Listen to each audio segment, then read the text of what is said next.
Hey there, everybody. We are in the wake of a new legendary hero, and again, it's probably super echoey in here, and I am so sorry about that. But we're actually a day before we move, and before the banner drops, probably tonight, I wanted to maybe get your guys' thoughts on who we're going to be having in the red unit come into the next legendary hero slot. I don't know who we're going to be seeing. It's probably not likely going to be a wind hero, probably not a water hero, probably a fire or an earth hero. That's where I would bet. We know it's going to be a red unit, no doubt about that. And if the pattern continues, again, it's not an officially recognized pattern or anything like that. But should it continue, we're going to be looking at a female legendary hero. Because we did just have one, and they normally come in pairs, and so that would, I guess, keep tradition alive, I guess, for lack of a better phrase. So more or less what we're going to be looking at are these four that I have here. And of course, per tradition, which isn't really tradition yet because it's the second time I've done this series, we're going to be looking at who this month's legendary hero is, and I've broken it into 2 likely male and 2 likely female candidates, and we were actually right. I was actually right about Lucina last time, and it did kind of fit that trend with Cypher as well. I don't know if anybody has seen the Exalt Lucina card yet, but it is fantastic looking. Even if you're not a Lucina fan, you must admit it is amazing. But beyond all that, we have some legendary heroes that we got to take a look at here. Again, probably not going to be a wind hero.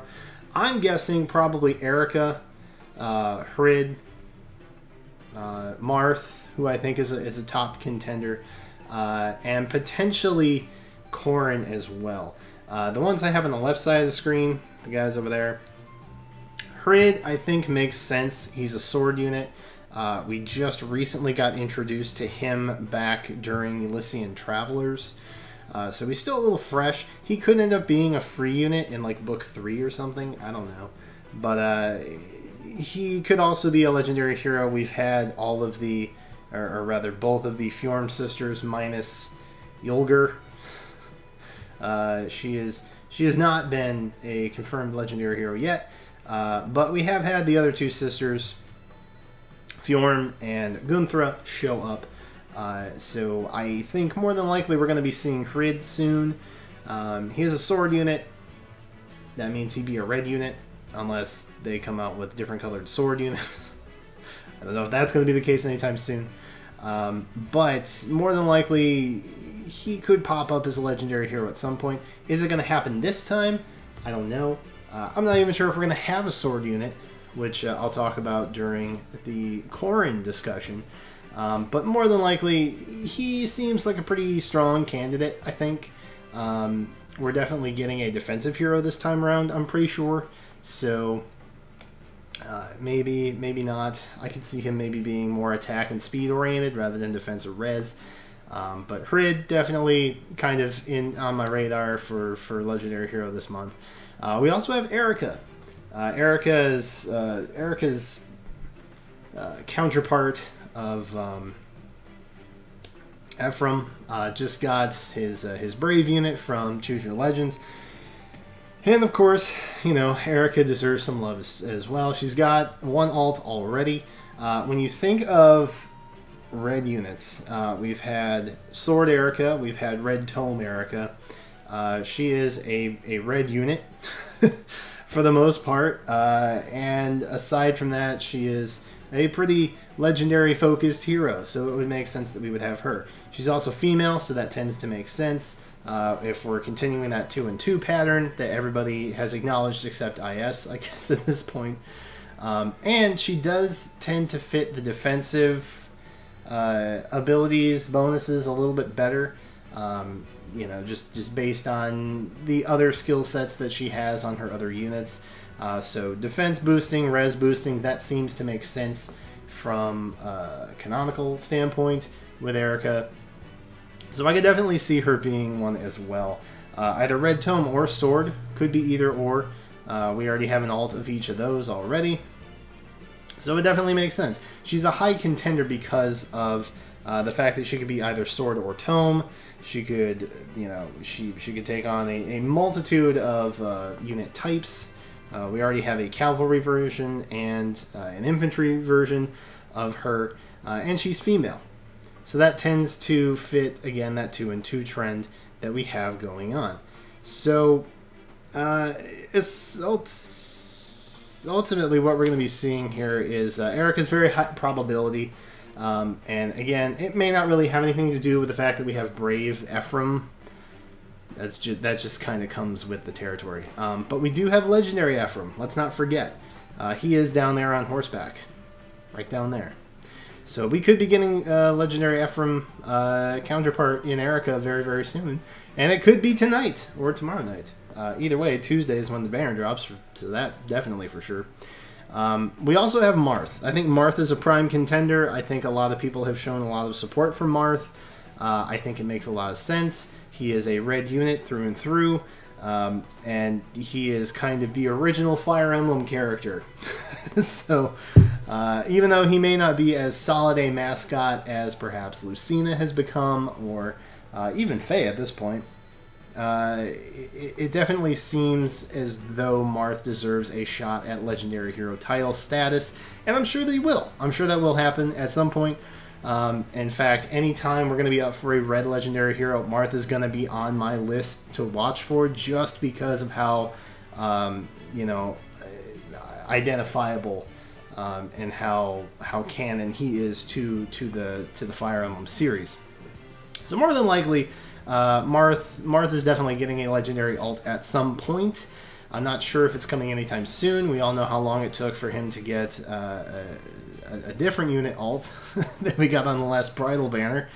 But I think it's worth noting that, you know, we are up for a red Legendary Hero.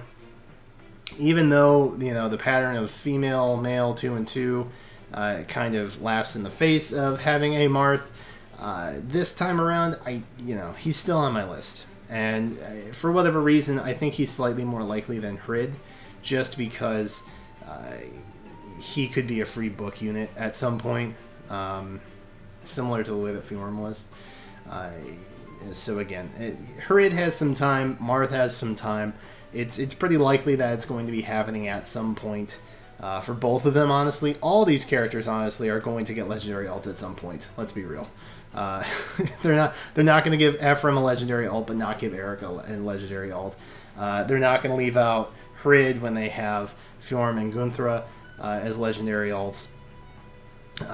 You know, Marth is like the poster boy of Fire Emblem, or the original poster boy of Fire Emblem, so we're going to see an alt for him as well. But if I had to put my bet on anybody specifically, I would say that we're probably going to be looking at a Corrin for Legendary alt this time around. So it is red. And the reason I bring that up is we've had a couple different alts for Corrin, both male and female, throughout the game's playtime. But we don't have a female sword unit of Corrin. And I think that's kind of strange. We have a male sword unit, and we have a female blue dragonstone unit. Now, what I think is interesting is that female Corrin tends to be like the poster child for all other games, like in Smash Bros, where I believe she has a sword. I never downloaded the DLC, so I couldn't say for sure. Never played as her, didn't really see much gameplay of her. But in Warriors, for example, she is definitely a sword unit in that. And even though she has the Dragonstone potential, that just kind of adds to her possibility, to be honest. So she could be a red Dragonstone, she could be a sword unit. We already have Ryoma, who is a legendary hero. I would assume that means we're also going to be seeing a legendary Xander at some point, just to kind of even things out. But ultimately, you know, I think Corrin makes a lot of sense. And I know that you guys are going to be like, Fate's Awakening, blah, blah, blah. But, you know, that Fates and Awakening were definitely some of the more popular games in the series. They came out when they thought the series was going to die, back before Awakening hit. And so, you know, with the mass success of those games, a lot of fans were brought in on that. So they're identifiable to a lot of people outside just the die-hard Fire Emblem fans who were aware. So, for what that's worth, I think ultimately Corrin makes the most sense. She's female, so it fits that pattern. She's a red unit, either as a Dragonstone or a sword unit. And, you know, the sword that she carries, Yato, is technically a legendary weapon. So that tends to make the most sense to me. That's kind of where my head is at. So let me know what you guys think in the comments below. Who do you think we're going to get for our next legendary hero? I just wanted to, you know, throw this out there and see what you guys thought. And I hope you didn't hear all of my crazy phone notifications, because I have been getting some, even though I'm just using it for the background music. But yeah, let me know who you think we're going to be getting in the comments down below. It will be red. It will more than likely be female, but we don't know what kind of bonus type or what kind of weapon type or even unit type it will be. We could have another flyer. Who knows? No one knows. Literally no one knows. Except IS. IS knows. And the intern who might leak it early. Reminder that we do have the Gleam contest going on right now. I know I haven't been able to put out a lot of videos right now just because we are trying to move and it's crazy, but that will be going on for like 2 weeks, I want to say. Somewhere around there. So it won't help you for this banner, necessarily, but it will help you for the next one. So that's pretty awesome. You'll actually be able to use it on the new September banner and the Legendary Hero banner. Or not Legendary Hero banner. Brave Hero banner. There it is. That we just got a couple days back. So that's kind of how I wanted to time it, to make sure that we could hit multiple banners that were like new and desirable, and everybody, yeah. So we are going to give away a couple, I think, $15 gift cards to either iTunes or Google Play. Check the Gleam link below for that if you're interested. Just as a thank you and to celebrate Legendary Choose Your Legends coming in. There's so many ways to say legend. That's it for me though, guys. Thank you so much for watching. Again, let me know what you think in the comments below. Who are we going to be getting? Trailers probably drop in the night. Thank you so much for watching, and I will catch you next time.